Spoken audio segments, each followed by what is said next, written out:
All right, we are live. Okay. Very good.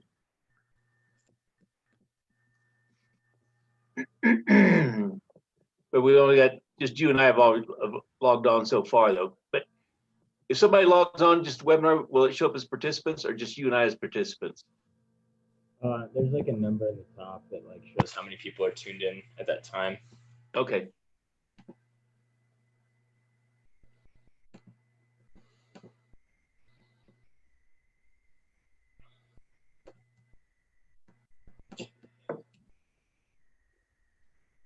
So how's the rest of the educational program's been going so far this summer? Yeah, pretty good. We've ran, I think we've done so far, we've had 3 hikes. Okay. We've all been real respectful of the COVID social distancing, and Okay. it's been going well from that standpoint. Lower numbers, but it creates a more intimate setting, I think, which has been good. Well, good. Yeah, it's been off to a good start here. We'll give people just a couple minutes here to find the stream, then we can get started. Okay.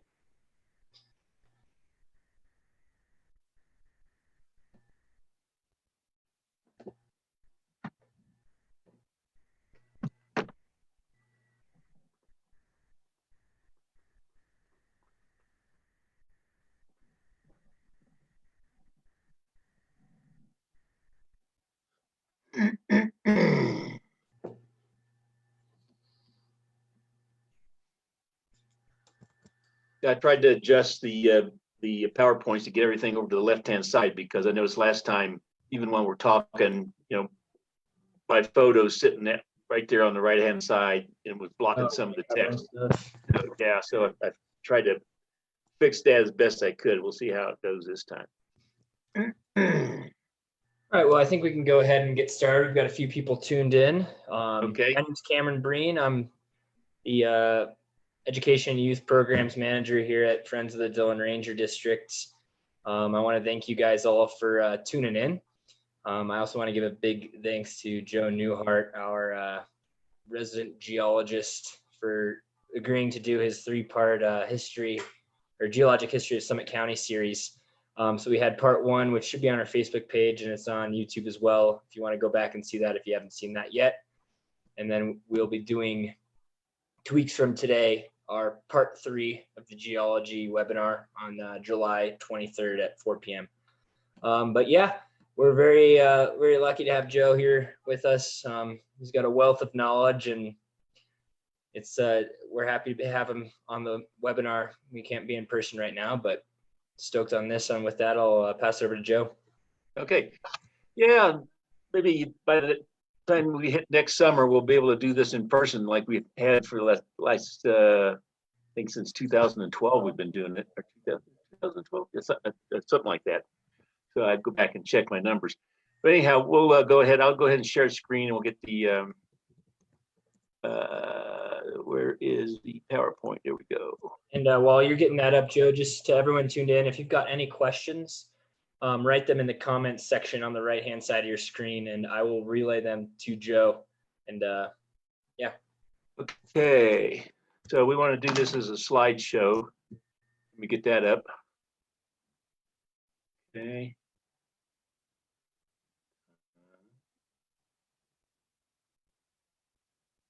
Is it coming up from the beginning? Okay, there we go.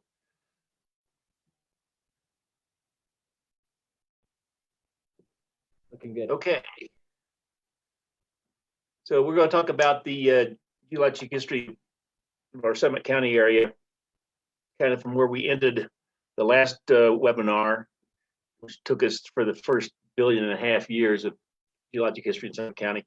Now we're going to talk about what happened from the end of the Paleozoic era. Basically, we're going to be talking about the Mesozoic era and part of the Cenozoic era when we see the formation of the Rocky Mountains. So we'll go ahead and we're going to take a virtual field trip here. We're going to have 5 stops. First stop will be up in the Gore Range at Elliott Ridge, which is in the far northwestern part of Summit County. Second stop will be at the western Dillon Dam. And third stop will be at Green Mountain Reservoir. And the fourth stop will be at right near Green Mountain Reservoir over by Lower Cataract Lake. And then we'll make our last stop will be up at the Sapphire Point Overlook, which is above Lake Dillon. So at the end of the Paleozoic, we had the formation of this big Pangea supercontinent. And that was a result of continuing collision of Gondwana, which is South America and Africa, and collided with North America to form a new supercontinent near the end of the Paleozoic. And the suturing of that mountain range of these two continents, here's North America, here's Gondwana. The Central Pangean Mountains is basically what we would call the Ouachita Mountains, the Appalachian Mountains, and as you get up into Europe, the Caledonian Mountains up in Scotland. And then at the end of this formation of this supercontinent, we start seeing the western margin of North America, we start seeing a subduction margin starting to be formed, kind of like the Andes of today. These supercontinents have formed a few times in geologic past. Once they form, they're not stable because the convection within the mantle is trying to pull them apart and result in seafloor spreading. So in the Triassic, we had this magmatic arc forming along the edge of what is North America, and in the Colorado area, right here's Colorado.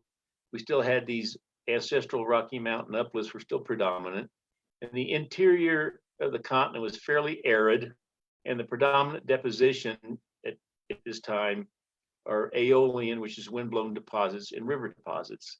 And they're made predominantly red sandstones and red mudstones that you see over in the Moab area and in the Chinle Formation. I want you to note here is the where's my arrow? Anyhow, the Eagle River, Paleo Eagle River, was flowing between these predominant uplifts that were left over from the ancestral Rockies. So we go up to stop one in the up at Elliott Ridge. We got these sandstones. These are fluvial sandstones. They're cross-bedded. They were deposited in a river. This is part of called the Garda Sandstone of the Chinle Formation. And this is one of the few places we see the Triassic in Summit County. The USGS has also mapped some of the Chinle Formation at the base of the Dillon Dam. I haven't found it yet, but they say it's there.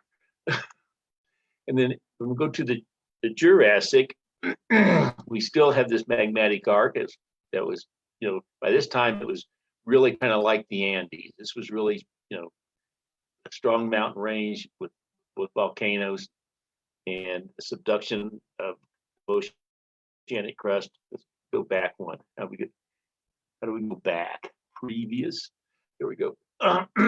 So the deposition within the continent was interior drainage, a system of continental and fluvial deposition, which is called the Morrison Deposition System. This deposition system was named after the outcrops found outside the town of Morrison, Colorado, in the Front Range near Denver. So if we look at the next slide, this is a portion of the geologic map of the Frisco quadrangle. And the I-70 is the kind of that wavy gray bar kind of going through the map. And then right in the red here this is the Dillon Dam Road. This is the Dillon Overlook, where the parking area.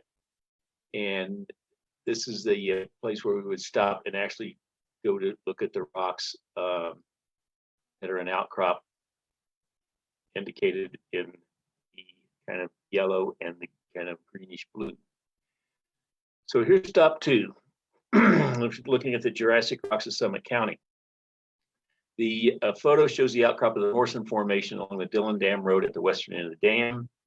Here, the Morrison Formation consists of rocks deposited by slow-moving rivers, streams, and mud flats and freshwater lakes. At the Dillon Dam outcrop, the Morrison Formation is mostly light gray to greenish gray and kind of maroon, reddish brown claystone lake deposits.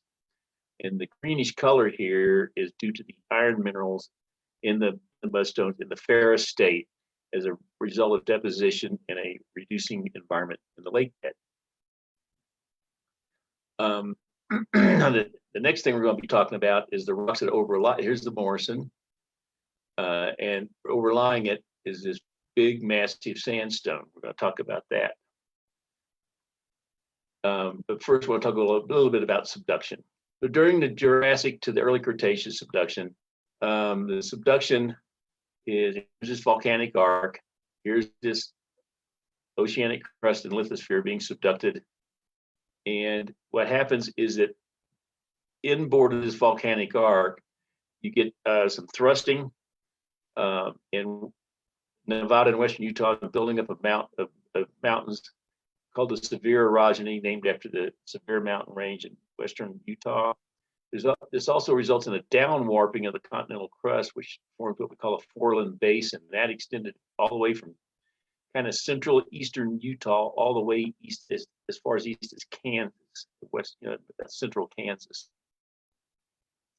So at this time, there's this big, massive sandstone, rising sea level in the Cretaceous, coupled with the Farallon Basin Formation, resulted in a seaway on the North American continent. And the deposition of the nearshore marine Dakota sandstone is the first thing we see. And so this is the Dakota sandstone, the first manifestation of the seaway in Colorado. And you go over and look at it here at the Dillon Dam.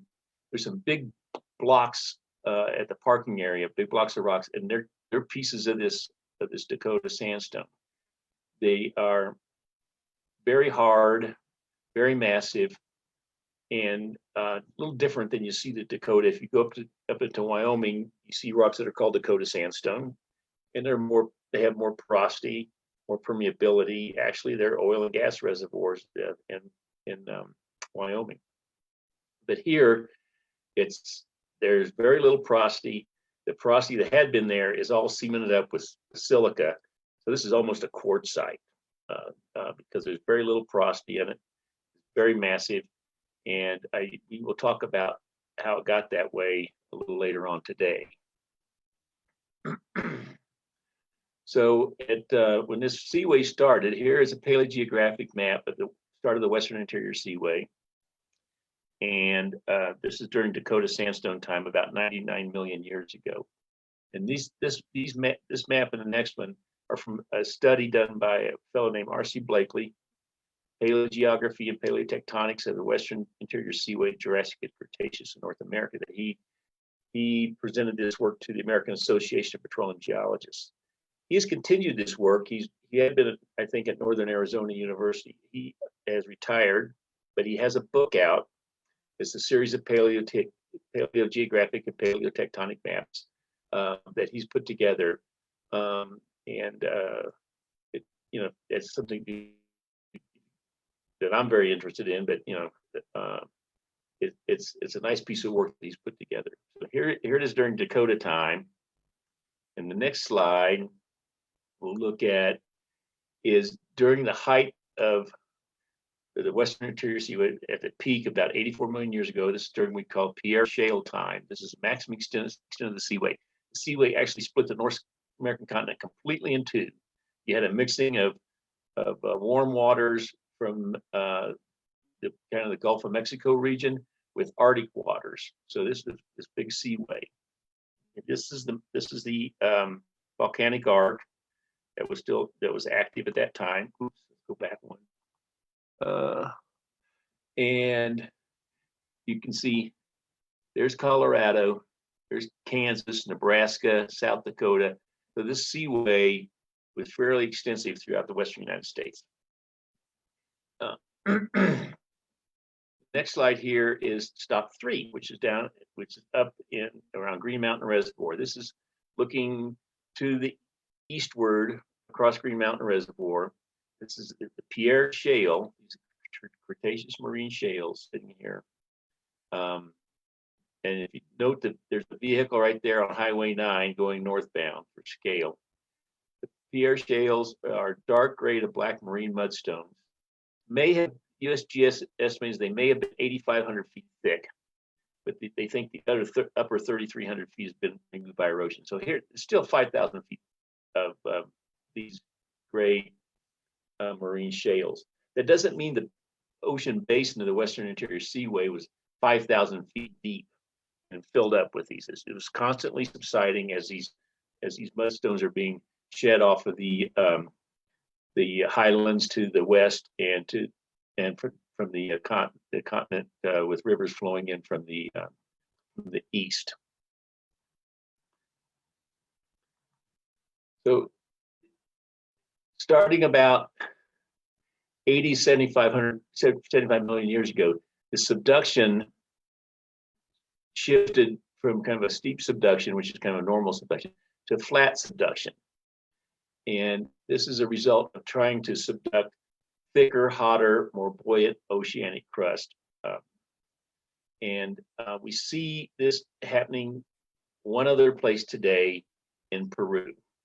And so we use that as a model to kind of understand what happened at that time. So by flattening the subduction, you push the deformation from near the volcanic arc way inward into the continent, pushing up with thrusting, forming the Rocky Mountain uplifts. It started about 75, 80 million years ago, and it reached Colorado about 66 million years ago. And this is based on dating of what we call synorogenic sediments. These would be the sediments that were shed off the uplifting mountain range. And we can date some of those sediments in the area around Boulder and Denver at 66 million years. So we know that's when this deformation reached our area of Colorado. The Williams Range thrust, which is right here, here's Dillon, here's Montezuma. So the Williams Range thrust is pushing these Proterozoic age rocks, 1.7, 1.4 billion year old rocks, up over the Pierre shales in the Summit County area. This compression also reactivated the old Gore Range fault, which was active during the Pennsylvania and Permian with the uplift of the ancestral Rocky Mountains. So these are the uplifts in our area. The Gore Range, Williams Fork Range, and again, there's the town of Dillon. Here's Fairplay down here. So the next thing we'll take a look at is go to stop 4. If you go to walking along Lower Cataract Lake, which is up near the town of Heaney in the northwest part of the county, you go up the Cataract Creek Road. There's a parking area. You can take a hike around the lake. Depending on which way you go around the lake, this is from the kind of the south side of the lake, looking across to the north side of the lake. And what you see here is here's Dakota sandstone, and it was folded during the Laramide orogeny event. And we still see, if you look at the outside of town of Silverthorne, just you can see the Dakota sandstone on both sides of the dam, and you can visualize that they had been folded also. So these rocks were fairly flat lying until they were complete with the compression of this Laramide orogeny or mountain building event, folded the Dakota sandstone. So another thing happened right at this same time we were starting the 66 million years, we were starting to form the mountains in the Rocky Mountains. We had what we call the end of the Cretaceous period. And the end of the Cretaceous period is marked by a meteorite impact on the Yucatan Peninsula of the Chicxulub crater.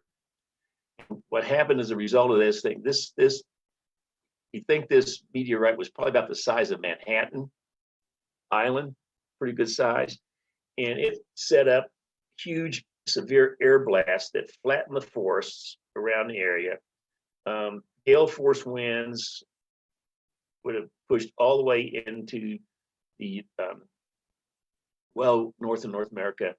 And these are little spots where we found these ejected deposits in the rocks that indicate that it threw pieces that far.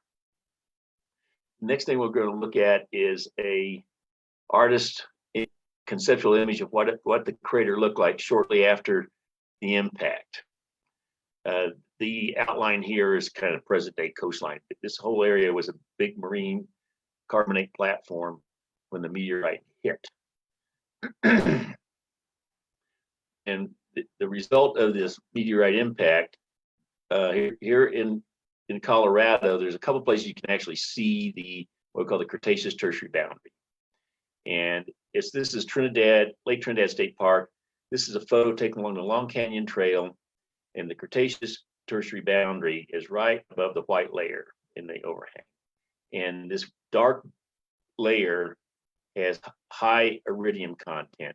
And this is what we first did. A geologist named Walter Alvarez back in the 80s was doing some mapping in Italy in carbonate rocks at this, Cretaceous-Tertiary boundary, and he noticed this layer, and he took samples and analyzed them and found that it had a high iridium content. He's talking to his father, who was a Nobel astrophysicist laureate, Nobel laureate astrophysicist, and mentioned this to his father, and his father said, that amount of iridium is not natural to Earth. That has to be extraterrestrial. So then people started looking around, where is the impact? And we finally found the impact in the Yucatan back in the early 90s. So the result of that impact was catastrophic climate change. The impact of the meteorite sent columns of rock particles in the air, incinerated the forest, drove tsunamis across the oceans. We see along the Gulf Coast of Texas, we see what were mapped years ago as storm deposits, where the rocks have been kind of churned up at the end of the Cretaceous. Now we believe that these were churned up as a result of tsunamis racing across the Gulf of Mexico after the impact. There's been some modeling done within the last couple of years that indicates that the tsunami may have been as high as a mile high when it hit the coastline. That's hard to believe, but regardless, they were huge tsunamis. What would have wiped out anything that was living near the coast. But anyhow, this whole impact set up a nuclear winter and cooling the climate. A large percentage of land life was extinguished that resulted in the death of the dinosaurs. And recent study in the last year indicates that the oceans became acidified as a result of acid rain, and within about a 10 to 100 year period after the impact, resulting in large marine extinctions. So estimates about 75% of the life on Earth got wiped out at the end of the Cretaceous.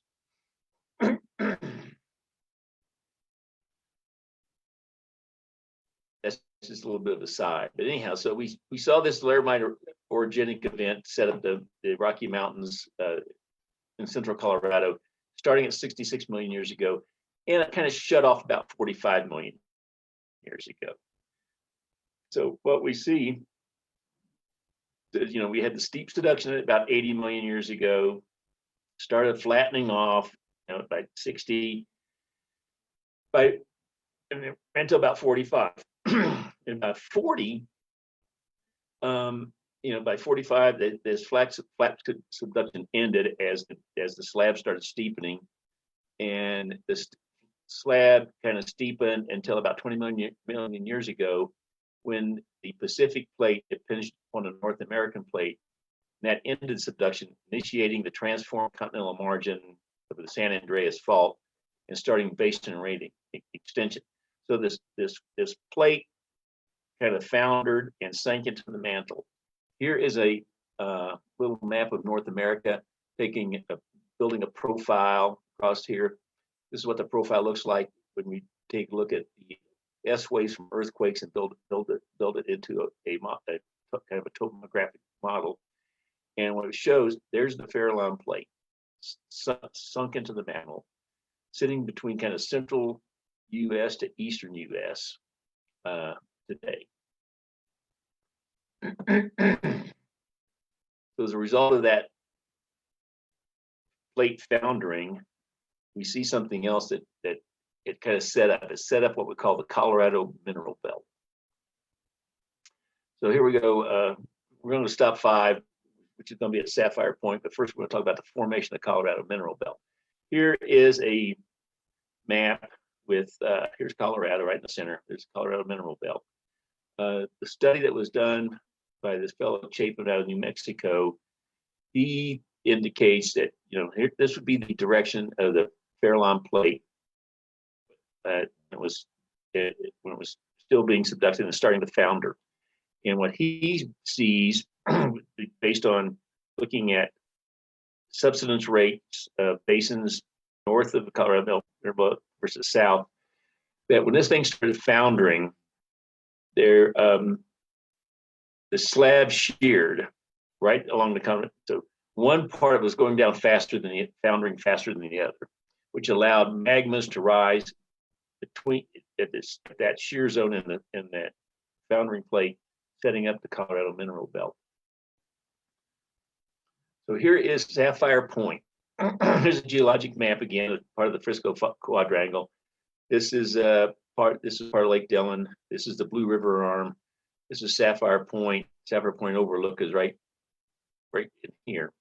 So this orange pattern we see here, this is the Eocene, Quartz, Monzonite, Porphyry. These were igneous magmas. They were intruded into the surrounding rocks at 44 million years. And these magmas were carrying the minerals which were deposited in the Breckenridge portion here. Breckenridge is right down at the bottom here of the Colorado Mineral Belt. So these magmas were carrying the gold, the silver, the lead that we see in the mineral belt. Next diagram we're going to look at is what that quartz monzonite porphyry looks like. This is a sample that's about 6 inches by 8 inches. It's light gray quartz monzonite. It's got orthoclase phenocrysts. See these big chunks in here? These are pieces of orthoclase, anywhere from 2 millimeters to 4 centimeters in size, and they comprise about 20% of the rock. So these things, with these pieces of orthoclase, these were starting to crystallize in the magma and became fairly large crystals, and they were still carried along in the magma. And as magma cooled, you get the more fine-grained stuff, which is a little bit of quartz, plagioclase, and these black minerals, a little bit of hornblende, but most of it is predominantly biotite, which is a mica mineral, and that comprises about 1 to 3% of it. So this is what this stuff looks like. So if you go up to the Sapphire Point overlook, where all the chipmunks hang out, this is the rock you see right there at the overlook. So here's the Colorado Mineral Belt. You can see these are all the mineral deposits, and they line up really nicely through Colorado. And these Cenozoic intrusives that came in 2 pulses, basically, one around 44 million years, which is at another around 30. The one that came in at 44 is mainly the Leadville, Breckenridge, Montezuma aged mineralization, which is mainly gold, silver, and sulfide minerals like lead and zinc minerals. And then the second phase, it's a little bit different chemistry, brought in the molybdenite that we see at Climax. That occurred about 30 million years ago. Climax and the Henderson mine came in around 30 million years ago. So, so this is the last slide I want to talk about. This is the Breckenridge mining district. Some old photos. This is the Wellington mine right around 1910. This is the dredge on the Swan River near the Blue River near the mouth of the Swan. That both of these were taken about the same time, around 1910, in a study that was done by the USGS of the Breckenridge mining district. So that was the last slide I had. Kind of went through pretty quickly. If there's any questions, we can answer them. If not, I could. One thing I wanted to mention was that when we had a last webinar, there's some questions about, are there some general books that you can get that or other reading? And one of them is, there's a book called Messages in Stone. I'll hold it up. You can just kind of see what it looks like. Messages in Stone. This is published by the Colorado Geological Survey. The author was Vincent Matthews. He is retired, but he had been the state geologist. It's a really nice book. It's got a lot of color photos, color maps, and color diagrams. Colorado Geologic Survey also publishes a Message in Stone. I think costs about $20. There's another one. It's a plasticized map called the Tourist Geologic Map of Colorado. And it's a simplified geologic map. It's plasticized, so you can take it out in the weather. It used to cost $10. Now I think they have it on sale for $5, which is a pretty good deal. So, and then of course there's the roadside geology of Colorado. As you can buy these for almost every Western state. This is the old first edition. The new third edition has got a lot of color photos in it. This is all black and white. This is on Amazon, I think, for about $12. You can probably find it at local bookstores for a little bit more. I think $16, $17, $18. But there are a couple other ones also that I've seen that are out of print, but they are still available on Amazon. I just checked today. The one is called A Guide to Geology, Colorado. This was written by a professor at, I think at Andrew Taylor. I think he was at Metro State at the time. And then another one is Geology of Colorado Illustrated. This one's still available. This was written by a professor that is at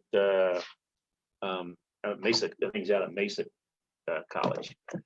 So those are available. And we're going to do the next webinar to cover the last 30 million years, which I call the kind of the recent geological past. We're going to do that on July 23rd, and same time, 4:00. And we can have a few. There's another publication I'm going to show at that time, which is a USGS circular that's specific to the Summit County region, and it's no longer in print, but you can download it online from the U.S. Geological Survey website. So that's all I have, Cam. Awesome. Thank you, Joe. No questions. We had one person comment cool beans, so I think they enjoyed it. And okay. But yeah, big thanks to you, and thanks to everyone for tuning in. We're lucky to have Joe, as I said before we kicked off here, and thanks to Joe and the rest of the volunteers that give so much time to FDRD and make these webinars possible. They make this thing run. I'm just here to set up the Zoom and make it go on to Facebook Live. So yeah. We're very, very thankful of Joe. So we got a few other events coming up, as Joe mentioned. 2 weeks from today, the 23rd of July, we'll have the last installment of his webinar series. And then we've got a couple other hikes that are happening. Next week, we've got 2 spots left in our mining history tour in Breckenridge with Rick Haig. And then we've got 4 spots available for another geology tour on Ute Pass, led by another geologist, Eric Urslev. Oh, yeah. Eric's going to back up to Ute Pass this year? Yeah. That's great. Yeah. He's going up for the 23rd. So if you want a geology-filled day, July 23rd is your day. We got the day. Yeah. Eric in the morning, who gives a really good auto tour where we try to find some fossils up on Ute Pass, and then we'll end the day with Joe here on Facebook. So yeah, I guess he was successful. They found some ammonites up there last year. So it's certainly where's Rick going to go this year? He kind of switches off from time to time. Is he going to French Gulch, or is he going to Golden Horseshoe? What's that, Rick? Rick Haig's French Gulch for the first one, and then can't remember where the other 2 are. B&B Trailhead, I think, is where we're doing this first one out. Okay, very good. That'd be great. They'll both be very interesting. Yeah, absolutely. So check out. You can sign up and get more information about all that stuff on the FDRD website. But we've got one more webinar from Joe, and continuing to roll out more of the in-person hikes. So yeah, and the slides I used today are going to be available on the FDRD website as a PDF document, so you could use them at your leisure to go out and go to these sites and look at the rocks, and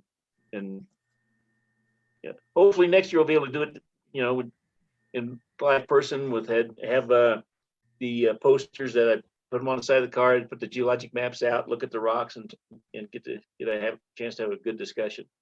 Yeah. Kind of missed that this year. Cool. Well, I think that we'll log off. Thanks again to everyone for tuning in, and a huge thanks to Joe. See you guys. Hey, take care, everyone.